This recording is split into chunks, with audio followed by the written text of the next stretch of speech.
Hi, I'm Morgan Hines in the PhocusWire studio with Dennis Vilovic of Troop. Welcome. We're so happy to have you. Thanks, Morgan. Thanks for having me. So I want to dive a little bit into global business travel. GBTA just released a report citing optimism around business travel for the next year. What do you think we're going to see in the next year around business travel? Do you expect growth?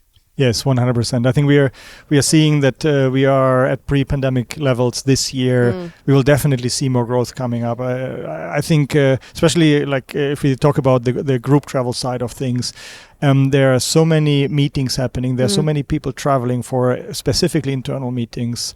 So I believe it's growing heavily in the next years. So you think that people will plan more as a group in the next year for business travel purposes? Yes, I think we're still seeing the outcome basically of a bit like the impact of or the change of how we work. No, like the hybrid working module. Also, we see there's trends towards bringing people back into the office.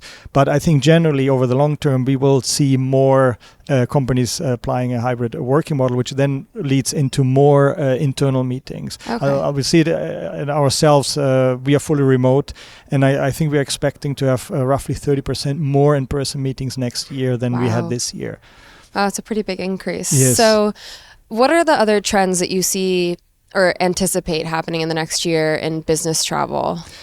I think we will see massive impact related to technology advances, and whether it is AI or just open platforms. I think there's a massive disruption going through almost like every step in the business travel space, which in the end will create more values for the travelers. And so, that's definitely a big trend I'll see. And what about for group travel? What trends are you seeing in that world? So when we think about travels or group travel specifically, if I look at our own data, 90% of our meetings which are planned in our platform are for groups smaller than 100 people. Wow. And 80% of all the meetings are related to internal meetings. So we see that a lot of internal meetings are happening now, and specifically as well in secondary locations. Okay. So instead of going to the big cities, people are really looking for different experiences, are looking at different options which are potentially as well more cost effective. And they're happening in a greater frequency, and we see meetings as well lasting longer. Okay. So with both business and group travel in mind as one, how often do you see those business travel occasions for groups turn into group leisure travel? Does that happen, or does it tend to be a more independent venture to mix pleasure and business travel? It's definitely happening, I would say. Again, if I reflect on ourselves as a business, once a year we bring the full company together, and what normally happens is that after that meeting, actually I would say 50% of the staff add another week of vacation, because it's an opportunity for them to go to new places and then discover those places more. So I definitely see that happening. And as well, I see that a big component of internal meetings is actually around as well like the social aspect of bringing people together. So it's not only getting the work done, but actually really like activities which are, I mean, maybe could be considered leisure, but really focusing on connecting people. Okay, got it. And so Marriott's CEO said on a recent earnings call that they're really seeing growth in group travel. Are you seeing that too? Yes, 100%. And I think there was a study as well from MXGBT coming out where they confirmed as well the segment of the market which is actually providing the highest growth is internal meetings. So every travel related to internal meetings. And there are these statistics out there where they say 56% of all business travel is related to a meeting. I would argue it's even more, to be honest. I think those trips where you actually go to visit a client become less. It's more really the drive towards internal meetings, trying to replicate a bit the water cooler moment, which if you work in a hybrid environment or fully remote environment, you don't have really. And so the connecting, really building the culture between your people is crucial for any business. Yeah, so I guess in the post-pandemic world, the growth of group travel makes sense as we've limited the interaction in a lot of professional environments. Yes, and the business culture or organization operates differently when you're in a hybrid or fully remote space. So you don't have these moments where you can actually connect with people, and so you have to really force these moments, and that's why again, like in our case, we see a massive increase in internal meetings with the focus of getting things done, but actually really it's as important for us to build connections between the people, to create trust, which will then later help them to actually collaborate better when you're back in your home office. Got it. That makes a lot of sense. So when you're thinking about, things obviously have evolved since then and there's growth in the space, how have booking tools changed? I think... are they advancing alongside this growth, or? Yes, they're definitely advancing. There's obviously a lot of discussions around the content side of things, where there's NDC, but I think for me the more exciting piece is around how the interface is changing. So again, with the help of AI, how people will access in the future, how people will book flights or book hotels. And I think that will really, really change over the next coming years. And there's a lot of innovation, a lot of disruption coming. And I think that will be really an interesting space to look at. Yeah, so you mentioned AI, and obviously that's been such a hot topic over the last couple of years. How do you see AI best fitting into corporate travel? I think one of the messages here of the conference was that it's really still very early, right? Yeah.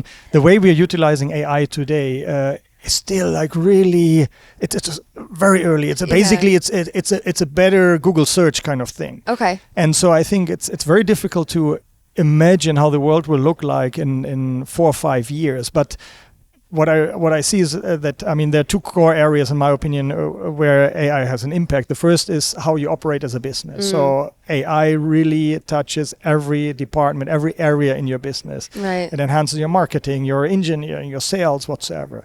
And then there's a massive opportunity for AI as well to create value on the traveler side, on the booking side, on the group travel side again. We have seen a lot of trip planning AI startups coming up, right? And then we realize, I think as well, or we are realizing that it's nice, but it's not enough. It's people still, it adds value, but something is missing still.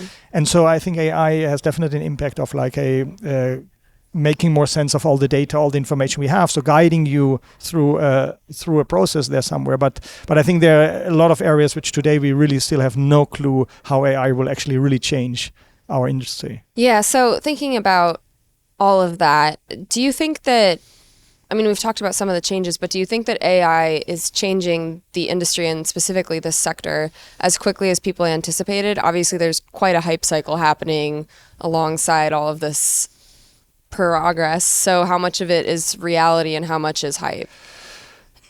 I think it's advancing massively, and again, I think we are talking maybe about 5 years. Let's say the next 5 years, which sounds long, but actually is very short if you think about it. The industry today, we are still operating crucial parts of the industry on technology which was built in the 70s. Yeah. So within the next 5 years, AI will, I believe, have a massive impact on the industry, and it's coming extremely fast. Yeah. And that's why I think you see a lot of innovation happening, a lot of startups coming along and coming with great ideas, and some of them are strong enough to build a strong business. Some of them are just too small, which will then potentially be acquired. So I definitely think the next 5 years will completely disrupt the industry. Aside from AI, are there any other emerging technologies that you're really enthusiastic about or leaning into right now at Troop? I think, blockchain potentially, it's not necessarily new, it has been there, but I think the use case becomes very stronger actually as well with the support of AI, because it's all about kind of the security of data as well. So I think that's a big thing. And again, we heard it early on some of the panels, where people were saying hey, AI is great, all the things, but actually customers have a huge worry around what's happening with the data. Yeah. And I think that's definitely an area where blockchain, I would say, can help. That's really interesting. So when you're thinking about the industry and all the technologies involved in AI, what's the biggest challenge that's you see facing business travel right now? And do you think that any of these technologies are fit to solve that problem? I think as an industry, we have to start collaborating more. I think we are really like siloed still in core elements. It's very difficult to access certain types of data, certain types of content, which if we open up a bit our platforms and create an open ecosystem, it would create, in my opinion, a massive value for the traveler, for the user, and it would create a great opportunities. And I think that's I mean, we are seeing it happening, obviously, little by little, but I think that's an opportunity where actually the industry, where we can still do much more. Yeah, so even sharing technology, collaboration is key to the next chapter, you think? That's really interesting. Yeah. So if you could share one dream for the industry, what would it be? Well, then I would stick potentially with access to data and being able to share that and utilizing that to build new innovative solutions and services which enhances the value for the customer. That's great. Well, thank you so much for joining us today and making the time. Thanks for having me.